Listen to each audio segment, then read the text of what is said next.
त्यापूर्वी आपण पाहूया अधिवेशनाचा आजचा हा 6वा दिवस आहे आणि पूर्ण राज्याच्या शिक्षणाचं ओझं जे आहे ते कंत्राट शिक्षकाच्या खांद्यावर ठेवलं. मग कुठून आला तुम्ही? गोंदिया.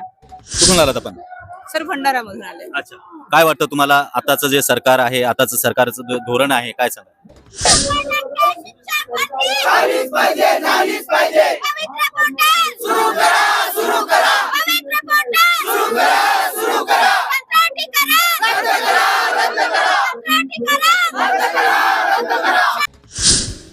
महासागरमध्ये मी स्वप्नील दुधारे स्वागत करतोय. खरं तर महासागरच्या माध्यमातून महाराष्ट्रभरातील ओस पडणाऱ्या जिल्हा परिषद शाळा आणि महापालिकेच्या शाळा या संदर्भात आम्ही यापूर्वी देखील आवाज उठवला होता. त्याचबरोबर विद्यादान ते विद्या विक्री या संदर्भात देखील आम्ही कार्यक्रम घेतले होते. पण त्यापूर्वी आपण पाहूया अधिवेशनाचा आजचा हा 6वा दिवस आहे.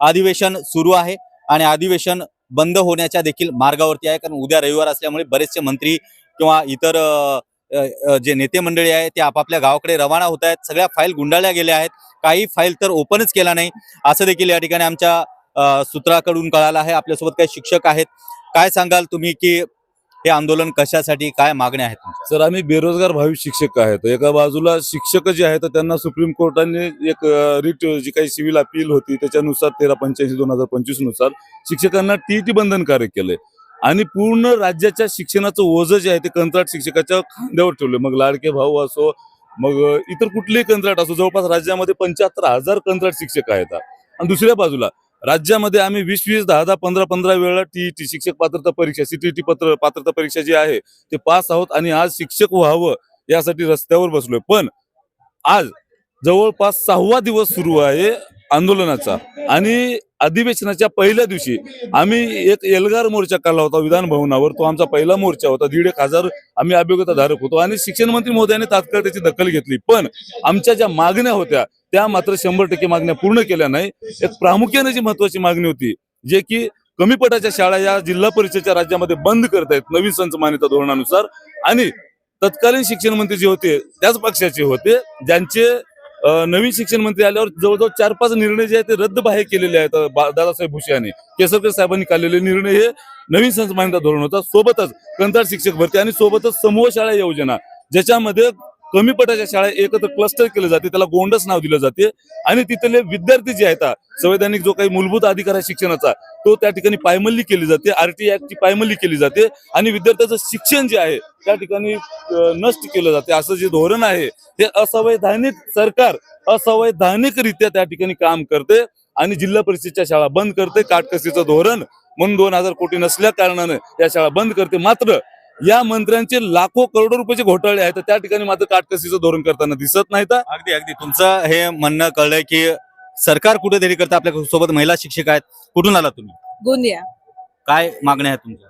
सर, आमचं जे शाळा समूहकरण म्हणत आहे ते रद्द करणं आणि कंत्राटी जी भरती करत आहे ते रद्द करणं हे आमच्या मेन मागण्या आहेत. आणि त्या या महाराष्ट्रभर सगळीकडे हाच प्रकार आहे? हो सर, कारण टीईटी कंपल्सरी करत असताना आमच्यासारखे टीईटी आणि टेट देणारे कितीतरी अभियोग्यताधारक आहेत, पण त्यांना वाव न देतात हे लोक जे 12वी 10वी आहेत त्या लोकांना वाव देत आहेत आणि त्या प्रशिक्षणार्थी जे आहेत त्यांना शाळेमध्ये शिकण्यासाठी पाठवतात. ते मुलं काय घडवतील सर? आपल्यासोबत काही आणखी महिला शिक्षक आहेत, कुठून आलात आपण? सर भंडारा मधून आले. अच्छा, काय वाटतं तुम्हाला आताचं जे सरकार आहे, आताचं सरकारचं धोरण आहे, काय सांगा? सर, कंत्राटीकरण केल्यामुळे दर्जेदार शिक्षण विद्यार्थ्यांना मिळत नाही आणि आम्ही MSc BEd DEd वगैरे केले आहोत, सगळे पात्रता आम्ही परीक्षा पास केल्या आहोत, तरी आम्हाला इथे बसावं लागत आहे. सर, किती वर्षापासून तुम्ही शिक्षक आहात? सर आम्ही शिक्षक नाही आहोत, भावी शिक्षक आहोत. अच्छा, ओके. तर तुमचं एक मागणी आहे की कंत्राटी पद्धत बंद करा आणि समूह शाळा बंद करावी. ओके. प्रत्येक शाळेत जे 1 ते 20 पटसंख्या आहे ती शाळा बंद करू नये आणि समूह शाळाही बंद करू नये आणि आमच्यासारख्या शिकलेल्यांना तिथे संधी द्यावी. आपण बघतोय की आज अधिवेशनाचा 6वा दिवस आहे. 6वा दिवस असताना आंदोलक काही घरी परतले, पण काही आंदोलक अद्यापही या ठिकाणी आक्रमक होतानाचं चित्र आहे. आपल्यासोबत जे विद्यार्थी आहेत, जे भावी शिक्षक आहेत, त्यांचं देखील या ठिकाणचं आंदोलन आहे. काय शिक्षणाच्या बाबतीत तुमच्या आंदोलनाच्या मागचा अर्थ काय? सर, आम्ही DEd BEd TET CTET TET exam देऊन सगळे अभियोग्यताधारक आज इथे रस्त्यावर बसलेलो आहे. सरकारने एक नवीन धोरण काढलं आहे की समूह शाळा योजना. समूह शाळा मीन्स क्लस्टर स्कूल, म्हणजे 4-5 स्कूल मिळून एक स्कूल बनवणे. जर 4-5 स्कूल मिळून जर तुम्ही एक स्कूल बनवणार तर किती शिक्षक अतिरिक्त होणार. अतिरिक्त शिक्षक झाल्यामुळे आमच्यासाठी जागा येणार नाही आणि त्यात दुसरं त्यांचं कंत्राटीकरणवर जास्त फोकस आहे. म्हणजे कंत्राट बेसिसवर आपण टीचर घ्यायचे. जर कंत्राट बेसिसवर टीचर घेणार तर आमच्यासारखे जे शिकलेले अभियोग्यता धारक आहे त्यांना न्याय मिळेल का?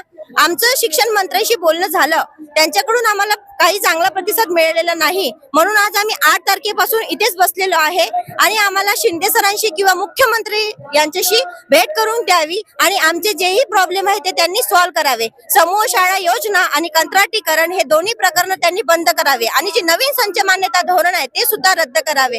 कारण या तीनही GR मुळे आमच्या ज्या अभियोग्यता धारकांवर अन्याय होत आहे तो अन्याय खूप म्हणजे सहन करण्यालायक नाही आहे. कारण आम्ही आज एवढं परिश्रम करून शिकलेलो आहे सर.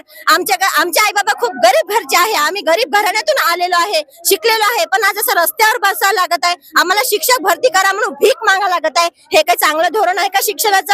अरे एक शिक्षक एक चांगला व्यक्ती घडवतो आणि या सरकारला त्या शिक्षकाची व्हॅल्यू सुद्धा कळत नाहीये. आम्हाला आज असं रस्त्यावर बसायला लावलंय. 5-6 दिवस झाले आज आम्ही इथे आंदोलन आहे. आमचे घरदार आमचे मुलं बाळ सोडून आम्ही आज इथे राहत आहे. रात्री बेरात्री आम्ही इथे राहत आहे. महिला वर्ग इथे राहतोय. काय या सरकारला शोभा देत आहे? तुम्हीच सांगा सर. महत्वाचा मुद्दा अधिवेशनाचा आजचा शेवटचा दिवस आहे. उद्या अधिवेशन म्हणजे आज गुंडाळ्यातच जमा झालाय. तुमचं या मागण्या मान्य करण्यासाठी किंवा निवेदन घेण्यासाठी कोणी आलं होतं का किंवा तुम्ही कुठे गेला होता? इथे आलेले नव्हते पण आम्ही दिलेलं आहे. माननीय शिक्षण मंत्री दादाजी भुसे यांनी आम्हाला बोलवलेलं होतं पहिल्याच दिवशी, ज्या दिवशी आमचा मोर्चा होता. त्यांच्याशी आमचं काही विचारावर सकारात्मक चर्चा झाली, परंतु जे सॅटिस्फॅक्शन आम्हाला पाहिजे होतं ते आम्हाला झालेले नाही. म्हणून आज आम्हाला शिंदे सरांशी भेटण्यासाठी शाळेत डेलिगेशन येऊ शकतं.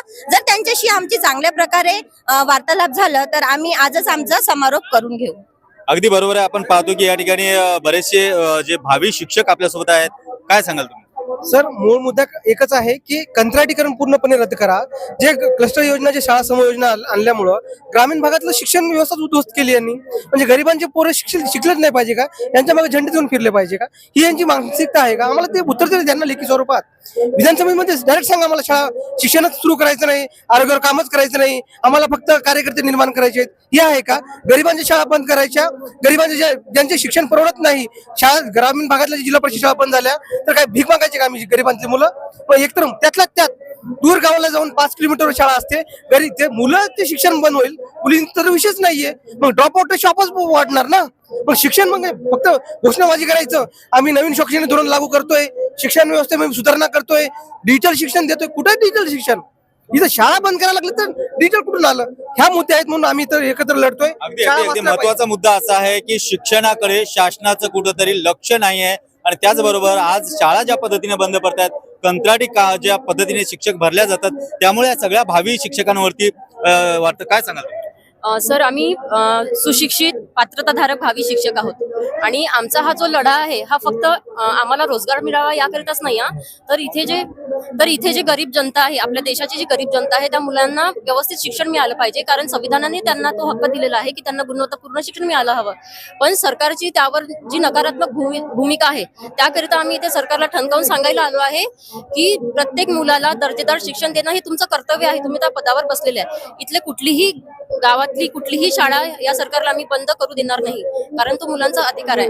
इकडे एका साईडला सरकार म्हणते की भारत जो आहे तो विश्वगुरु बनत आहे, पण इथे गुरूंची अशी अवस्था आहे की रस्त्यावर आंदोलने करावी लागत आहे, स्वतःच्या हक्कासाठी लढावं लागतं. आपण पाहतोय की या ठिकाणी बरेचसे शिक्षक आंदोलनासाठी आले होते. कालही आपण पाहिलं की जुनी पेन्शन योजनापासून काही बरेचसे शिक्षकांच्या मागण्या, शिक्षकांना जर आंदोलन करण्यासाठी उतरावं लागत असेल तर खरंच आंदोलकांबद्दल देखील आणि सरकारबद्दल देखील शंका करणं गरजेचं आहे.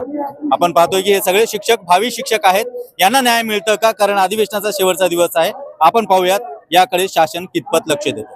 100% शिक्षक भरती झालीच पाहिजे, झालीच पाहिजे. 100% शिक्षक भरती झालीच पाहिजे, झालीच पाहिजे. पवित्र पोर्टल सुरू करा, सुरू करा. पवित्र पोर्टल सुरू करा, सुरू करा. कंत्राटीकरण रद्द करा, रद्द करा. कंत्राटीकरण रद्द करा, रद्द करा. शाळा समूहकरण योजना रद्द करा, रद्द करा. शाळा समूहकरण योजना रद्द करा, रद्द करा. नवीन संच मान्यता धोरण रद्द करा, रद्द करा. नवीन संच मान्यता धोरण रद्द करा, रद्द करा. 100% शिक्षक भरती झालीच पाहिजे, झालीच पाहिजे. अरे हम तो हमारा हक मांगते हैं, नहीं किसी से भीख मांगते हैं. मानधन